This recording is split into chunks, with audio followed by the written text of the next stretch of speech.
Holly Keating is sanam dom, tá mé aon bliain déag díos agus sprálam a bheith cruthaíoch. Is málam a bheith ag sinnam ceol. Bhí me ag sinnam an adóg stán, an violín agus an ukulele. Tá go leor ag band leis an violín. Bhíonn cleachta, cór agus tóric a gceist. Fuair mé mo chuid inspráide nuair bhí mé in íon duga ó mútar sinnéad.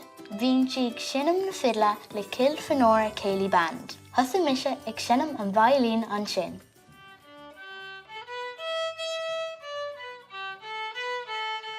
An píosa ceol is fearlam ar an violín ná an machchatú mo héime sin. Nuair bhí mé cleachta, bhíonn díortha ar an gceol, ach nuair bhí mé ag sinnam as an féin, bhíonn níos mór saoirse ag band leis. Isáidim an idirlín chun píosaí ceol a chleachta a haithníonn lom féin.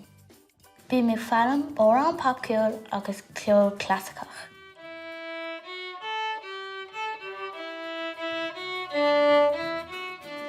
Nuair thosaigh mise ar an violín, bhíonn fuaim mar scrád asúil.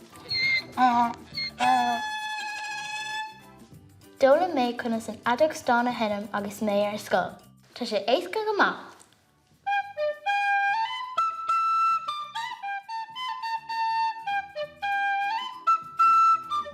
Bhí mé conna an tamar fad, fiú sem máisteach. Sinna ar a sin gcuil a bród is brí, seas is conna tred ar an an. Is mise Holly agus Cruthaím.